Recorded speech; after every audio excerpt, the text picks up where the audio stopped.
来，请一起入口通道。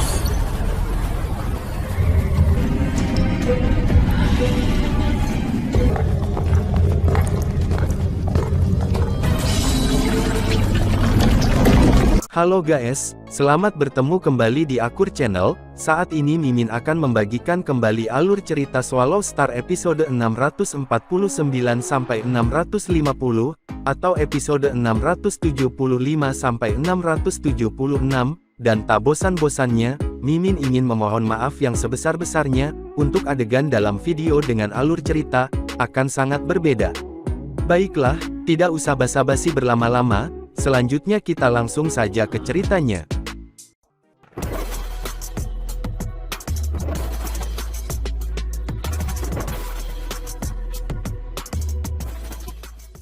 Pada episode sebelumnya, diceritakan Luo Feng telah bertemu dengan guru, dan juga ras manusia di wilayah manusia, dan juga mendapatkan informasi tentang kapal alam semesta, yang akan dikunjunginya, di Samudra Semesta nantinya, dan Luo Feng juga telah berkontribusi dengan memberikan peta diagram penarik jejak yang dia temukan di Samudra Semesta, juga adanya informasi bahwa, pencipta kapak besar telah menemukan harta sejati puncak tingkat tinggi, kemudian Lu Feng pun segera melanjutkan perjalanan di Samudra Semesta untuk menuju ke kapal alam semesta, kemudian Lu Feng menemukan pilar yang aneh menurut pandangannya.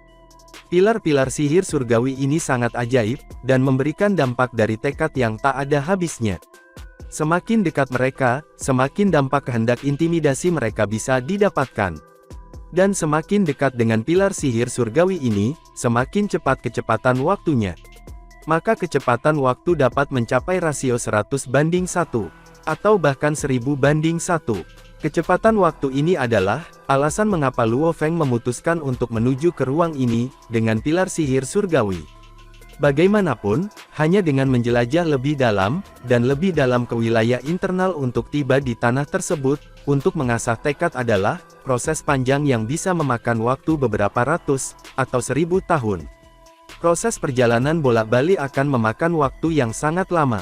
Seseorang juga harus mempertimbangkan waktu yang dihabiskan untuk mencapai kemauan master tertinggi alam semesta. Jika pergi ke ruang angkasa dengan pilar sihir surgawi, lebih menghemat waktu, maka tentu saja, itu akan menjadi pilihan utama Luo Feng.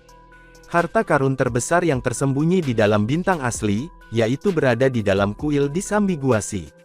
Dapat dipastikan di dalam kuil disambiguasi, akan terdapat berbagai komponen dari harta karun tipe sejati puncak. Luo Feng harus membuat pilihan.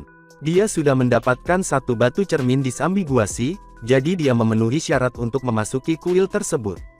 Namun dia mungkin tidak bisa datang tepat waktu. Setelah semua yang ia lakukan saat ini, setelah 36 batu cermin disambiguasi lahir, maka dengan demikian kuil disambiguasi akan segera terbuka. Dan mereka yang telah memiliki batu cermin disambiguasi, akan mempunyai hak untuk dapat memasuki kuil tersebut. Misalkan, ketika kuil disambiguasi mulai dibuka, tetapi dia sudah berakhir di tempat pilar sihir surgawi berada. Pada saat dia berhasil kembali, beberapa ratus atau 1000 tahun akan berlalu. Maka pertarungan memperebutkan harta, di dalam di kuil disambiguasi akan berakhir juga. Batu cermin disambiguasi. Aku telah meninggalkan mereka di negara dewa. Seandainya kuil disambiguasi terbuka, aku akan dapat bergegas kembali dalam waktu sesingkat mungkin, yaitu, jika aku melakukan perjalanan secara pribadi. Kalau tidak ada kesempatan buat aku, maka aku bisa menyerahkan batu-batu itu, kepada guru dan teman-teman. Maka setidaknya batu cermin disambiguasi tidak akan sia-sia. Luo Feng menginginkan batu cermin disambiguasi ini, tetapi setelah mempertimbangkannya lebih matang, ia lebih menginginkan sepasang sayap putih yang rusak, daripada batu-batu itu. Seketika, Luo Feng berubah menjadi seberkas cahaya, terbang ke lubang cacing alami, dan segera, ditransmisikan dalam jarak yang sangat jauh. Waktu demi waktu telah berlalu.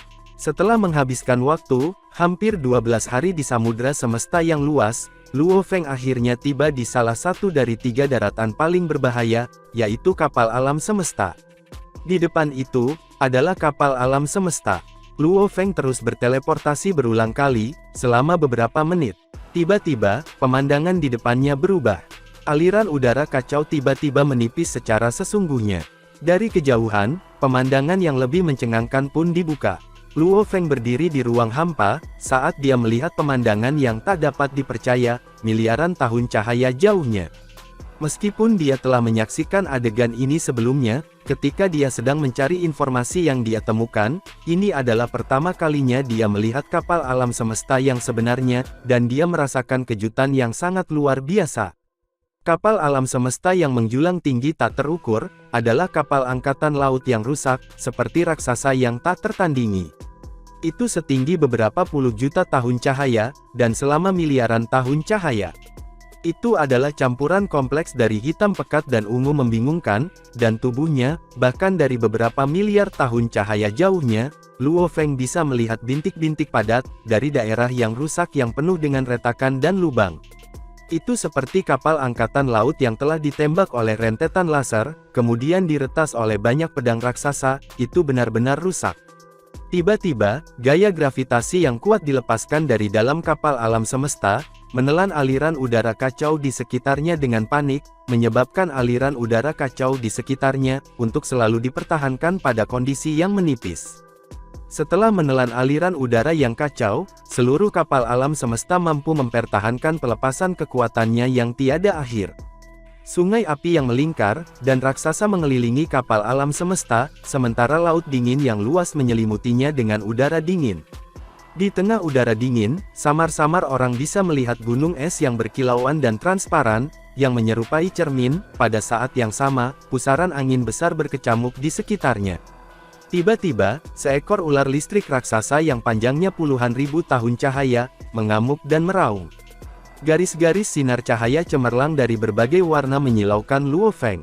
Tanaman merambat hijau besar yang rimbun memanjat, dan melilit permukaan kapal, tampak sangat sunyi. Api, udara dingin, angin, listrik, tanaman merambat, sinar. Di batas terluar, sejumlah besar bagian yang rusak, terus-menerus mengedarkan sebagian besar kapal semesta, sambil terbang dengan kecepatan tinggi. Ini kemungkinan bagian yang telah menghancurkan tubuh kapal alam semesta, dan mereka terus-menerus terbang dengan kecepatan tinggi. Luo Feng tidak menemukan semua yang paling mengejutkan ini. Yang paling mengejutkannya adalah, bahwa di wilayah bawah kapal semesta, ada massa udara yang kacau dan kental. Dia bisa melihat sederetan cahaya listrik warna-warni berkedip, ada warna seperti emas, merah, biru, dan hijau. Dan di dalam aliran udara yang kacau itu, ada alam semesta miniatur yang besar dan rusak. Alam semesta miniatur. Menelan alam semesta miniatur, itu sebenarnya menelan alam semesta miniatur. Luo Feng benar-benar terkejut. Setengah bagian atas alam semesta miniatur hilang. Mungkinkah karena sebagian ditelan? Miniatur alam semesta dengan sendirinya adalah selama miliaran tahun cahaya. Itu rusak, tetapi masih memiliki diameter miliaran tahun cahaya. Jika tingginya dipertimbangkan, ukuran alam semesta miniatur akan lebih besar. Aku benar-benar bertanya-tanya apa latar belakang kapal semesta ini. Luo Feng tidak bisa menahan pikiran yang memenuhi pikirannya. Langsung menelan aliran udara yang kacau, bukanlah sesuatu yang bisa dilakukan oleh makhluk hebat manapun. Hanya alam semesta miniatur yang dapat menyerap, dan mengubah aliran udara kacau ini menjadi energi hukum alam semesta. Namun, tidak hanya kapal alam semesta yang dapat secara konstan menelan aliran udara yang kacau, tetapi bahkan dapat menelan seluruh alam miniatur. Dan itu dapat mengubah semua yang diserapnya menjadi emas, kayu, air, api, tanah, angin, guntur dan kilat, sinar cahaya, waktu, ruang, dan berbagai jenis energi. Di dalam kapal alam semesta, tidak hanya ada ruang rahasia yang berisi banyak ruang terisolasi, tetapi ada beberapa tempat, dengan kecepatan waktu yang aneh. Untuk dapat mencapai semua hal di atas, secara praktis dapat dibandingkan dengan hukum alam semesta, dari alam semesta miniatur. Perahu alam semesta ini, bagaimana awalnya dibuat, dan bagaimana itu bisa begitu rusak. Hanya saja, menurut legenda dari 3 negeri paling berbahaya, kita telah kehilangan hitungan jumlah era reinkarnasi yang telah berlalu, kata Luo Feng pada dirinya sendiri. Makhluk besar yang tak terhitung jumlahnya, sering menemukan barang-barang yang ditinggalkan oleh beberapa penguasa tertinggi alam semesta, yang diketahui dari sejarah. Mereka sering menemukan beberapa informasi, namun terlepas dari era reinkarnasi ini, semuanya sepertinya melibatkan catatan dari 3 negeri paling berbahaya. Sifat abadi dari 3 negeri paling berbahaya ini, sebanding dengan generasi reinkarnasi alam semesta, yang tak berujung. Tidak ada yang tahu bagaimana 3 negeri paling berbahaya itu telah lahir. Luo Feng sangat terkejut, ketika dia benar-benar melihat kapal alam semesta dengan matanya sendiri. Dia telah menghabiskan banyak waktu untuk berteleportasi sebelum akhirnya tiba di wilayah kapal alam semesta di mana sejumlah besar bagian yang rusak, terbang dengan kecepatan tinggi. Ada bagian rusak yang tak terhitung jumlahnya, yang kecil sebesar puluhan miliar kilometer, dan yang besar sebesar beberapa ratus tahun cahaya. Luo Feng kemudian berteleportasi, untuk mendarat di sepotong bagian yang rusak dari kapal semesta. Diameter terbesar bagian ini adalah sekitar 0,6 tahun cahaya. Selain beberapa pola yang ungu, sisanya semua adalah warna hitam pekat, sehingga seluruh bagian yang rusak memancarkan kekuatan yang menindas, yang membuat hati Luo Feng bergetar, dan bagian yang rusak ini berbagi koneksi yang tidak jelas, ke kapal semesta yang cukup jauh. Sejak zaman dahulu, makhluk-makhluk besar yang tak terhitung jumlahnya telah mencoba, tetapi tidak ada yang mampu mengambil satu pun bagian yang rusak dari kapal alam semesta. Bahkan jika mereka akan menyerang bagian kapal alam semesta yang rusak, dengan kekuatan penuh, mereka masih tidak akan bisa melemparkan bagian yang rusak ke dalam kekacauan. Seolah-olah tali tak kasat mata mengikat bagian yang rusak, dan kapal alam semesta bersama-sama. Aku telah tiba di kapal alam semesta, kata Luo Feng pada dirinya sendiri.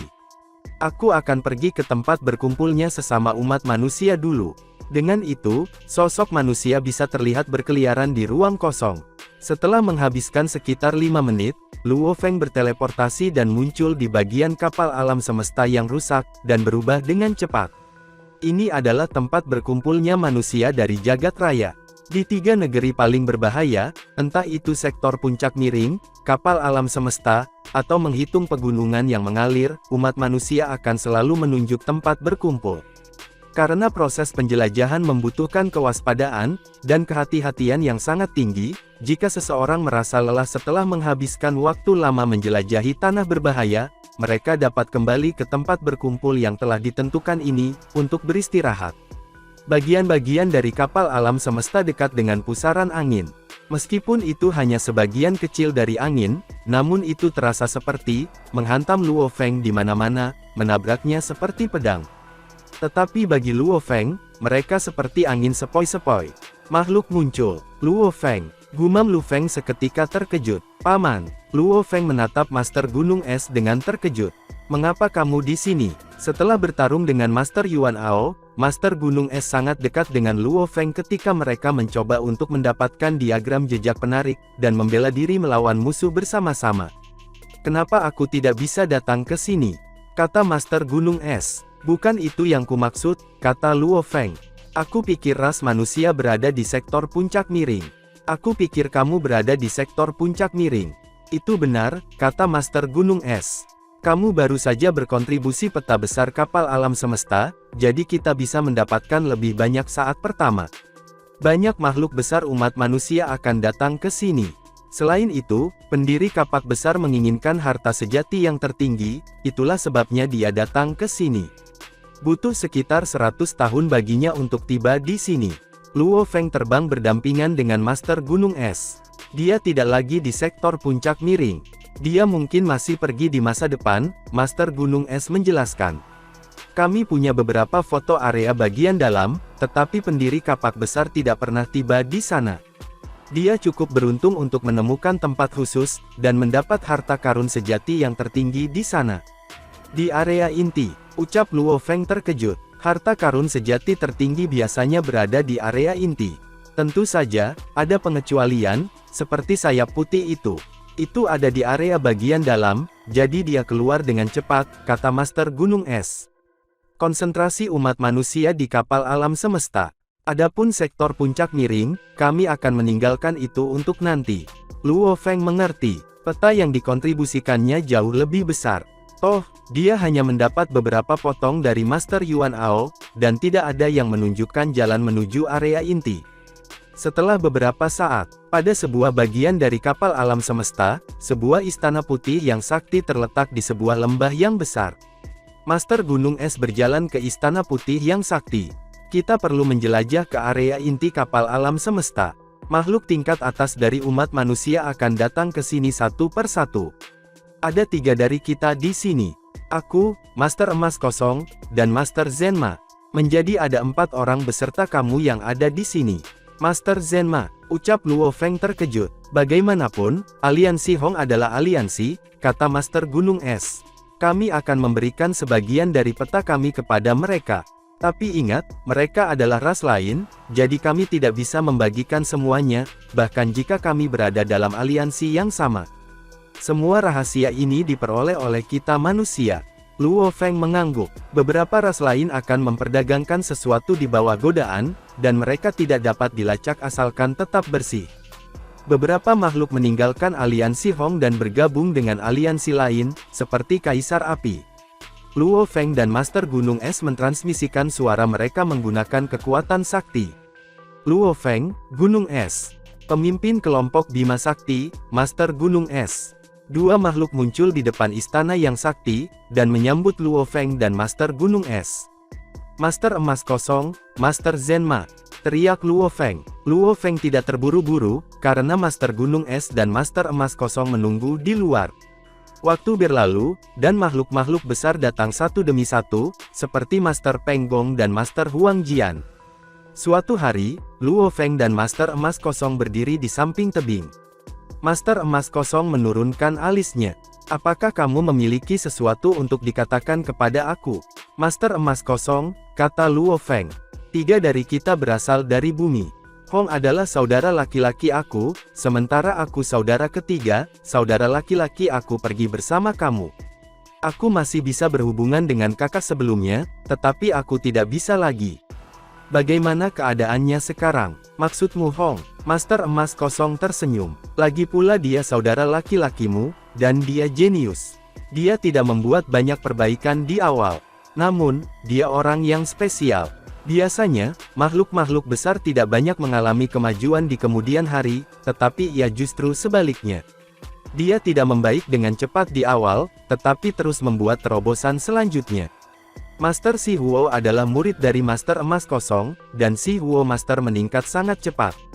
Secara komparatif, Hong memang tidak membaik dengan cukup cepat. Dia benar-benar biasa-biasa saja selain dari kemauan dan ilusi, dan dia yang terburuk di awal, kata Master Emas Kosong. Namun, dia sudah bisa mengejar ketinggalan dengan tingkat rata-rata murid-muridku. Puluhan ribu tahun yang lalu, dia pergi ke penjara bintang. Dia menjadi abadi di sana dan menjadi seorang kaisar bernama Kaisar Huan Jie. Dia kemudian dididik oleh kapak besar, dan setelah itu, aku kehilangan jejaknya. Kamu bisa bertanya pada kapak besar. Di alam semesta kapak besar, Luo Feng mengangguk. Tidak heran aku tidak bisa menghubungi. Ada 2 alam semesta kecil. Salah satunya adalah alam semesta primal, dan yang lainnya adalah alam semesta kapak besar. Master Semesta melakukan teknik tertinggi semesta virtual, yang dapat mencakup seluruh alam semesta asli. Tapi itu tidak bisa sampai ke samudra semesta, itu juga tidak bisa sampai ke alam semesta miniatur lainnya.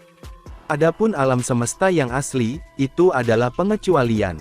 Bagaimanapun, alam semesta yang semula adalah milik master asal. Alam semesta virtual hanya bisa mencakup alam semesta asli dan alam semesta primal. Hong berada di alam semesta kapak besar, jadi dia tidak bisa menghubunginya. Dia tidak bisa dibandingkan denganmu, Master Emas Kosong memandang Luo Feng. Kamu menjadi Master Semesta hanya setelah beberapa saat. Mendengar itu Luo Feng tersenyum. Mungkin kapal alam semesta bukan tempat terbaik untukmu, kata Master Emas Kosong. Kamu bertualang di daerah luar sektor puncak miring, dan bahkan pemimpin kota kekacauan primal tidak akan pergi terlalu jauh, di wilayah dalam sektor puncak miring. Dia akan pergi dan menyelamatkan kamu jika kamu menemui bahaya. Namun, ini adalah peta baru, dan banyak makhluk besar akan memeriksa area inti. Jika kamu mengalami bahaya di daerah luar, mereka bahkan tidak akan bisa menyelamatkan kamu. Jangan khawatir, kata Luo Feng. Aku tahu kamu memiliki sayap yang dapat mengontrol ruang dan waktu. Master Emas Kosong menggelengkan kepalanya. Namun, jika kamu bertemu dengan musuh yang memiliki harta karun sejati tipe puncak, kamu akan dalam posisi berbahaya. Meskipun kamu memiliki banyak tubuh, harta kamu yang sejati akan diambil. Aku tidak akan banyak bicara. Bagaimanapun, itu adalah harta karun sejati kamu, dan kamu harus bertanggung jawab untuk itu. Master Emas Kosong kemudian terbang seperti merpati, dan Luo Feng berdiri di samping tebing, tak bisa berkata-kata. Setelah sebulan, 16 Master Semesta Aliansi Hong berkumpul, dan mereka berangkat. Beberapa dari mereka berkelana di area luar. Beberapa dari mereka memasuki area dalam. Area bagian dalam sangat berbahaya. Bahkan aku bisa terbunuh jika aku tidak cukup berhati-hati. Makhluk-makhluk besar terbang keluar dari istana yang sakti, dan pemimpin kota kekacauan primal memperingatkan Luo Feng. Kamu harus setidaknya sekuat gunung es dan emas kosong jika kamu ingin pergi ke area dalam. Kecuali jika kamu memiliki keterampilan bertahan yang super, jangan pergi. Luo Feng terdiam. Dia harus pergi ke pilar surga untuk mempertajam tekadnya. Dia bahkan tidak mengatakan bahwa dia akan pergi ke area kenang-kenangan hijau. Pemimpin kota kekacauan primal akan marah jika dia mengatakan akan pergi ke sana. Kekacauan, Luo Feng tidak bodoh, kata Master Emas Kosong. Terkadang dia mengalami bahaya di luar. Untuk area inti, dia akan mati jika dia pergi. Dia tahu apa yang harus dilakukan. Pemimpin kota kekacauan primal mengerutkan kening. Dia muridku. Master Emas Kosong tersenyum. Dia salah satu dari kita manusia, dan aku juga menginginkan yang terbaik untuknya. Ayo pergi, kata Master Penggong. Mereka berteleportasi dan pergi. Pemimpin kota kekacauan primal memandang Luo Feng dan pergi. Master Emas Kosong berkata, hati-hati. Guru kamu dan aku berada di area inti. Kami tidak akan dapat membantu kamu, lalu dia pergi. Beberapa memanggil Luo Feng untuk ikut dengan mereka. Tidak, aku akan bertindak sendiri. Luo Feng teleportasi dan pergi. Butuh 20 menit untuk sampai ke permukaan. Berdasarkan peta yang ditinggalkan oleh Jie Fanzi dan ras manusia, ada 100 cara untuk sampai ke area dalam. Makhluk-makhluk besar dari umat manusia berpisah, dan tujuan Luo Feng adalah pilar iblis surgawi. Dia tentu akan memilih jalur perjalanan dengan bahaya lebih sedikit. Total ada 892 area berbahaya. Beberapa tempat yang aman memungkinkan teleportasi, dan beberapa hanya memungkinkan penerbangan yang lambat. Mungkin aku butuh 500 hingga 600 tahun, untuk sampai ke pilar surgawi.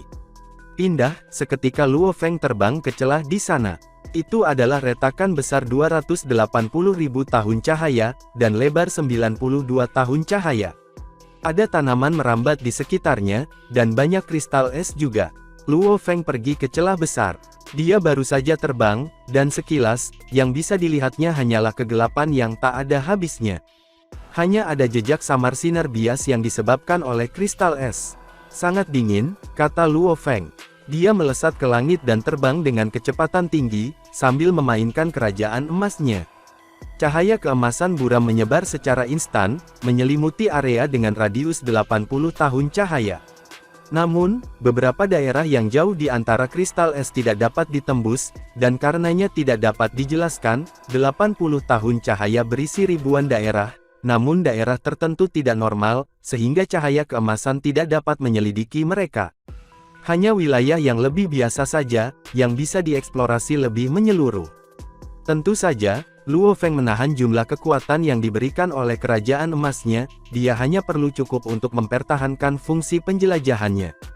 Setelah terbang sebentar, kemudian bila es mengiris kekosongan dari jauh tanpa peringatan. Itu menyapu jalan, dan tampak seolah-olah itu akan meluas ke lokasi Luo Feng. Luo Feng berusaha, dan kekuatan penahan asli kerajaan emas meletus dalam sekejap. Kekuatan yang meletus menabrak bila es itu, yang segera mengubah arahnya setelah menerima dampak yang kuat. Dengan cepat terbang melewati Luo Feng, dan berlayar di atasnya. Luo Feng sudah bergerak dengan kecepatan tinggi, yakni 90 kali kecepatan cahaya. Semakin dalam ia memberanikan diri, maka itu menjadi semakin banyak bila es tak bersuara yang ditemuinya. Saat jumlahnya meningkat, semakin banyak masalah yang dirasakan Luo Feng sedang terjadi. Lautan api yang berkobar. Luo Feng berusaha untuk mengaktifkan piala pasir api. Kemudian api emas yang menyilaukan, menyebar secara instan, Tetapi kekuatan lautan api yang berkobar, jauh berbeda dari kerajaan emasnya. Bahkan sebagai pelengkap, itu tidak membawa banyak perbaikan dalam situasi Luo Feng. Bila es yang tak terhitung jumlahnya memotong di sepanjang langit, bertabrakan satu sama lain, hancur menjadi bila es kecil yang tak terhitung jumlahnya, dan menyapu langsung ke sekitar Luo Feng. Bahkan jika lautan api yang berkobar dan kerajaan emas bergabung, yang paling bisa mereka lakukan adalah membuat bilah padat dari bilah es yang tak terhitung jumlahnya, mengalami sedikit perubahan arah. Wilayah yang dicakup terlalu luas, sehingga bahkan sedikit perubahan arah masih akan mempengaruhi Luo Feng. Luo Feng mengerutkan kening saat dia berpikir untuk bekerja. Nyala api, bentuk pedangku. Kekuatan inti dari nyala api tak berujung berkumpul dengan cepat. Dalam sekejap mata, semuanya telah menyatu menjadi bilah emas sepanjang 100 juta kilometer. Bilah emas itu dikelilingi oleh nyala api, ini tentu saja salah satu cara pedang itu bisa dimanfaatkan, seperti berapa banyak jenis domain harta karun sejati yang bisa mengumpulkan kekuatan, untuk mengendalikan dan menyerang musuh. 9 sungai harimau adalah salah satu contohnya. Demikian juga jenis domain tingkat puncak harta sejati pedang sungai Luo, yang menyatukan kekuatannya untuk membentuk pisau yang sebanding, dengan senjata harta karun sejati puncak. Piala pasir api tidak bagus dalam aspek ini, tapi itu, bagaimanapun, jenis harta karun domain tingkat tinggi. Jadi, ketika kekuatannya bertemu, ia masih bisa membentuk senjata berkualitas tinggi, dengan kekuatan harta sejati tingkat atas. Luo Feng mulai memanipulasi pedang emas menyala, yang panjangnya 100 juta kilometer, sambil menjalankan teknik utamanya cahaya emas. Dia memanipulasi pedang raksasa ini dengan kekuatan saktinya, yang dikendalikan oleh kemauan dan kesadarannya yang kuat. Setelah mengasah lebih dari 1000 tahun di dalam ruang sayap, kekuatan tekad Luo Feng sekarang, jauh lebih kuat daripada ketika ia pertama kali memasuki samudra semesta. Dengan kecepatan seperti kilat, sinar pedang emas yang indah terbentuk dengan gerakan penuh kerajaan emas. Itu tentu saja sebanding dengan serangan dari master semesta tingkat atas. Sinar pedang raksasa membuka ke tengah lautan, bilah-bilah es yang tak terhitung jumlahnya di mana guncangan hebat, menyebabkan bilah di tengah hancur. Banyak bilah es di wilayah ledakan bertabrakan satu sama lain, dan hancur menjadi bentuk yang bahkan lebih kecil. Setelah itu, mereka dilemparkan ke arah acak. Di pusat seluruh badai bilah es ini, rongga besar sekitar 10 juta kilometer akhirnya muncul. Luo Feng melewati lubang ini, dan dalam sekejap, dia berhasil melewati wilayah ledakan.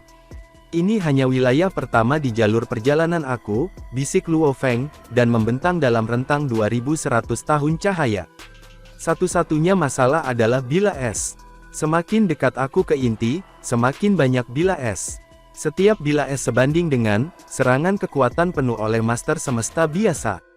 Jika aku dikelilingi dan diserang oleh sejumlah besar bilah-bilah es, aku pasti akan berada dalam bahaya menderita luka berat. Namun, ini bahkan tidak dianggap sebagai tanah berbahaya. Ada 892 daratan yang sangat berbahaya di jalur perjalanannya. Berdasarkan kategorisasi sederhana, normal, berbahaya, dan sangat berbahaya, ia baru saja memasuki wilayah yang dianggap normal. Pertama, kekuatan alaminya tidak cukup menakutkan. Kedua, Luo Feng bisa menyelidiki wilayah ini, untuk memahami situasi di dalam, dan bisa berteleportasi untuk menghindari bahaya yang mungkin bisa saja terjadi. Setelah terbang sekitar 3 hari untuk pengalaman yang singkat, Luo Feng mulai maju dengan efisiensi tinggi. Luo Feng terbang selama 3 hari, dan setelah beberapa pengalaman, dia mulai bergerak maju secara efisien. Di mana dia bisa berteleportasi, dia pun akan melakukannya, kemudian jika ada kebutuhan, untuk menggunakan bilah nyalanya yang menyala-nyala pada jarak yang sangat jauh, untuk menciptakan jalur untuk maju, dia akan melakukannya juga. Bahkan ketika dia membutuhkan menara bintang, untuk mengatasi situasi yang bermasalah, maka dia pun akan melakukannya juga. Perjalanannya penuh dengan bahaya. Di dalam cincin dunia Luo Feng, tubuh binatang bertanduk emasnya terus-menerus berjaga, di dalam menara bintang. Bahkan jika Luo Feng tiba-tiba bertemu dengan bahaya dan tubuh penduduk bumi asli langsung dimusnahkan, setidaknya binatang bertanduk emas yang bersembunyi di dalam menara bintang, akan mampu menembus situasi berbahaya, dan dengan demikian dapat merebut kembali harta Luo Feng yang sebenarnya seperti sayap siwunya. Dalam sekejap mata, 21 tahun telah berlalu. Selama 21 tahun itu, Luo Feng menganggap dirinya telah mengalami betapa mengerikannya domain internal itu. Membandingkannya dengan beberapa daerah yang sangat menakutkan dan berbahaya, daerah pedang es di pintu masuk ke domain internal seperti zona liburan. Berbagai negeri berbahaya sesudahnya tidak bisa dihindarkan. Teknik seperti kirajaan emas dan pedang api yang berkobar terbukti tidak berguna, ketika ia mencoba menggunakannya untuk menyelamatkan dirinya sendiri. Dia terpaksa menggunakan menara bintang, yang dia lakukan dalam lebih dari beberapa lusin kesempatan, untuk membela diri melawan bahaya yang mengerikan. Berkeliaran di wilayah internal, memiliki harta karun sejati istana terbang, adalah suatu keharusan, pikir Luo Feng. Bahkan sampai-sampai istana tingkat atas tingkat harta sejati. Ketika datang ke istana tingkat atas tingkat harta sejati, bahkan penguasa tertinggi alam semesta tidak akan dapat menyebabkan kerusakan pada mereka. Harta sejati tipe istana dari level ini cukup kuat, untuk menembus berbagai macam bahaya. Kemudian ketika itu, tali hijau giok yang besar bisa terlihat, dan terbang keluar dari lautan hitam yang tak berujung, dan itu terbang menuju Luo Feng. Lautan hitam ini adalah daerah mimpi buruk, tapi Luo Feng sangat nyaman. Mengandalkan kirajaan emasnya, dia bisa secara akurat menemukan tempat aman, dan teleportasi secara instan saat dibutuhkan. Di dalam samudera hitam ini, dia telah berteleportasi berulang kali seperti kilatan cahaya, kadang-kadang bergantung pada kirajaan emas untuk menekan tali besar itu. Di perbatasan samudera hitam adalah tanah yang luas, hitam, berbatu. Langit di atas tanah ini dipenuhi dengan lava cair. Lautan lava yang ditangguhkan ini sering jatuh. Pada saat yang sama, sejumlah besar batu yang aneh, besar, dan menyala akan turun dari lautan lava dan menabrak tanah di bawahnya. Zona laut hitam di depan sangat gambang. Tapi hari-hari santai seperti itu sulit didapat, tanah di bawahnya adalah merupakan masalah yang nyata. Luo Feng berdiri di tepi tanah berbatu hitam yang luas, lalu mengangkat kepalanya untuk melihat lautan lava tak berujung yang menggantung tinggi di atas. Wilayah ini bernama Lembah Penghancur Dewa. Di sepanjang jalur perjalanan yang telah dipilihnya, ada 892 daratan yang sangat berbahaya. Tingkat bahaya mereka berada di dekat bagian atas, dan tingkat bahaya lembah ini sudah cukup untuk peringkat di antara 3 teratas. Lembah Penghancur Dewa dibagi menjadi 2 bagian. Bagian atas terdiri dari lautan lava yang tak berujung, dan bagian bawahnya terdiri dari tanah yang luas, hitam, berbatu. Untuk menerobos, seseorang harus melanjutkan di antara keduanya. Seluruh perjalanan itu penuh dengan berbagai bahaya. Apapun bahaya itu, tidak terlalu penting bagi Luo Feng, karena ia percaya bahwa kerajaan emas, pedang api yang berkobar, dan menara bintang yang digabungkan dapat melihatnya melalui bahaya di sepanjang jalan. Namun, bagian paling menakutkan dari Lembah Penghancur Dewa, tidak lain adalah Dewa Iblis Lava Cair. Dewa Iblis Lava Cair adalah sosok yang tingginya puluhan miliar kilometer. Seluruh tubuhnya terdiri dari batu yang kokoh, dan lava tanpa batas, dan memiliki 4 lengan raksasa. Itu memiliki 3 mata dan taring mengerikan keluar dari mulutnya. Tingkat kecerdasannya sangat rendah, bahkan mungkin dianggap tidak memiliki kecerdasan sama sekali. Tapi kekuatannya sangat menakutkan. Dewa Iblis Lava Cair hanya menggunakan tubuh besarnya itu. Dia bertempur dengan tangan dan kakinya. Tapi pukulan dan tendangannya luar biasa. Ketika dia mulai bertarung dan menyerang, bahkan penguasa tertinggi semesta yang memiliki harta sejati tertinggi, harus tunduk pada keunggulannya dan mengakui kekalahan. Tubuhnya tidak mengalami kerusakan. Hingga hari itu, tidak ada yang bisa melukai Dewa Iblis Lava Cair.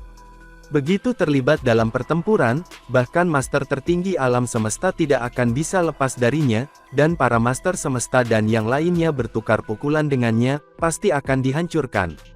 Informasi yang ditinggalkan Jie Fanzi dan umat manusia memberikan pengantar tentang lembah perusak dewa, yang informasi Jie Fanzi lebih detail. Meskipun demikian, keduanya memiliki kesepakatan yang sama, tidak masalah siapa itu jika Dewa Iblis Lava Cair mendapatkan mereka. Jika pihak lain bukanlah penguasa tertinggi semesta, itu akan berakhir. Bahkan jika aku bersembunyi di dalam menara bintang, selama Dewa Iblis Lava Cair memiliki genggaman kepadaku, tidak peduli bagaimana menara bintang mencoba untuk terbang, itu tidak akan bisa terbang, pikir Luo Feng. Menara bintang akan jatuh ke dalam kesulitan abadi, dan sejarah telah memberikan bukti bahwa, bahkan bagi makhluk besar yang bersembunyi di istana, harta sejati, begitu tertangkap, akan segera dimusnahkan. Luo Feng menghela nafas dalam hati. Bagaimana bisa Dewa Iblis Lava Cair dilahirkan? Tidak ada yang tahu. Banyak makhluk besar bahkan menduga bahwa, Dewa Iblis Lava Cair mungkin terbentuk, dari sekelompok mayat pengguna awal kapal semesta. Apakah ini sebabnya, tidak peduli berapa banyak master tertinggi semesta menyerang, itu tidak sedikit pun dapat melukainya. Namun, semuanya murni pemikiran teori. Satu-satunya fakta yang nyata adalah bahwa, Dewa Iblis Lava Cair secara praktis cerdik, tetapi juga sangat kuat. Untungnya, itu adalah teritorial yang setia, sehingga tidak akan pernah meninggalkan lembah penghancur dewa. Di dalam lembah penghancur dewa, ada total 9 Dewa Iblis Lava Cair.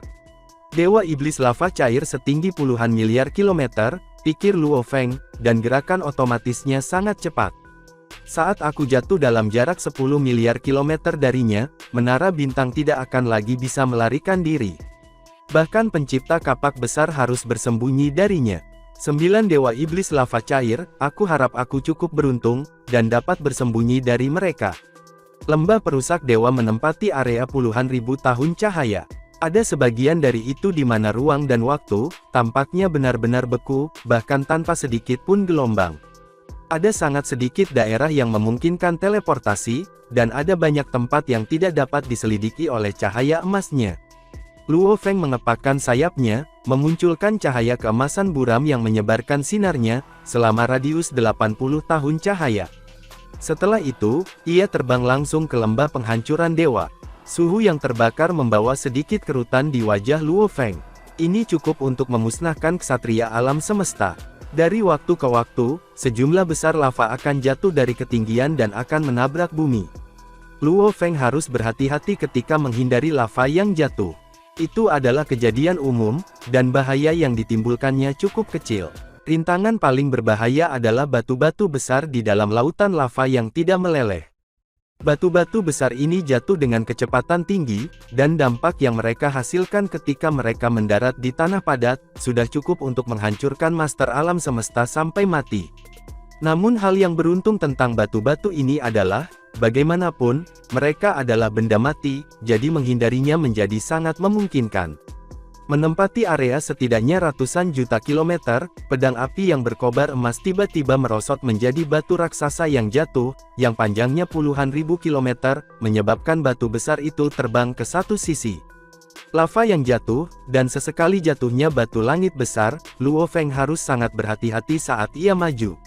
Pada hari ke-11 setelah Luo Feng memasuki lembah penghancuran dewa, di sudut tertentu wilayah yang tidak dapat dijelajahi, seorang kepala keluar dari salah satu gua di tanah hitam, berbatu. Rambutnya jarang, acak-acakan, dan merah menyala. Satu mata keliling memandang sosok bersayap perak yang bergerak cepat di udara. Hah! Seseorang punya nyali untuk menerobos masuk ke lembah penghancuran dewa. Bukankah itu master semesta baru dari ras manusia, dari alam semesta awal, pemimpin sayap perak? Wajah di kepala itu sedikit mengernyit saat bergumam sendiri.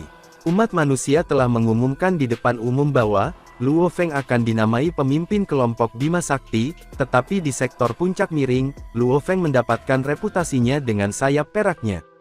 Karena itu, ras-ras lain lebih suka memanggilnya pemimpin sayap perak.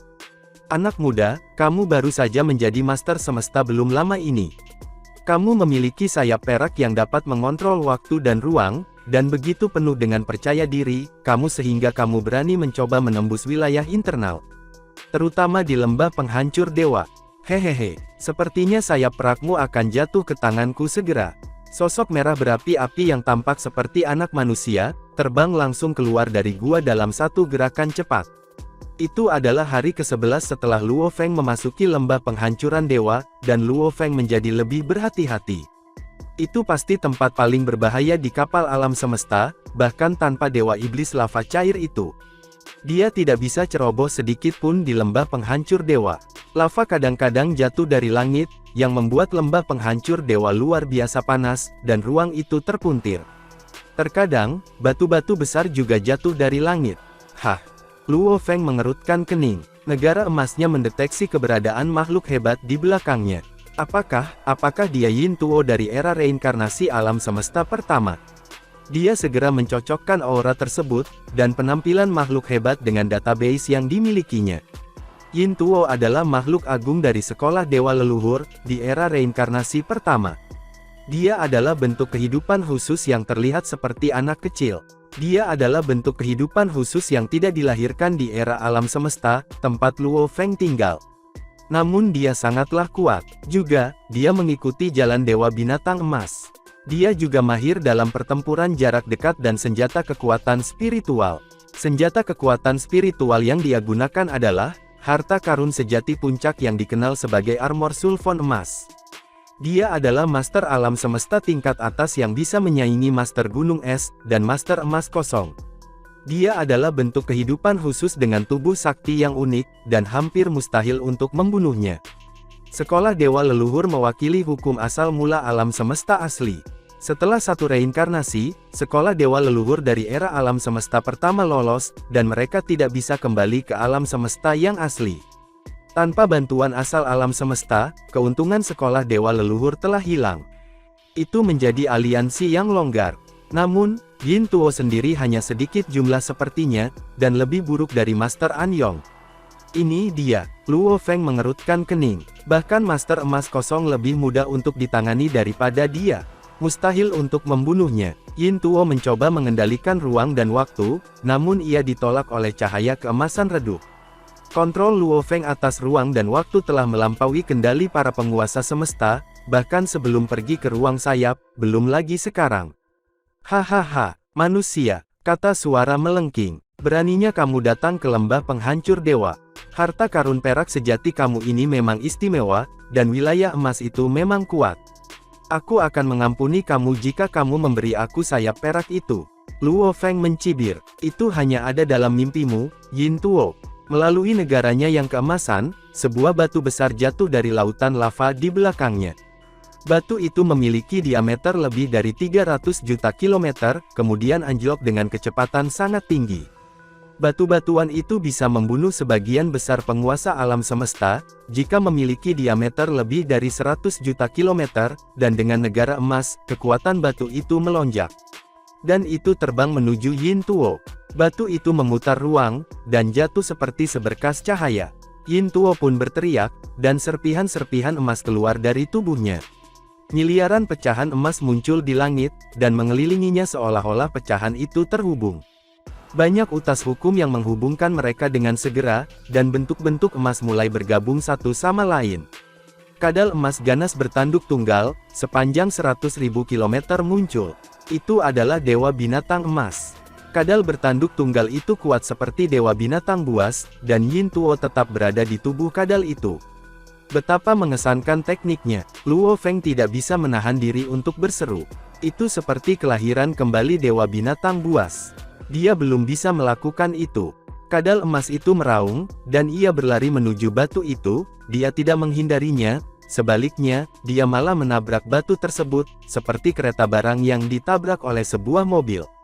Dan, adegan ini pun mengakhiri pertemuan kita saat ini. Terima kasih kepada semua yang telah menyimak sampai dengan akhir video kali ini, dan juga Mimin ingin mengucapkan terima kasih yang sebesar-besarnya kepada semua yang sudah subscribe Akur Channel. Semoga semuanya dimudahkan rezekinya, dan dilancarkan segala urusannya, juga disehatkan selalu setiap saat, dan terhindar dari segala penyakit, amin. Sampai jumpa di episode selanjutnya ya guys, terima kasih.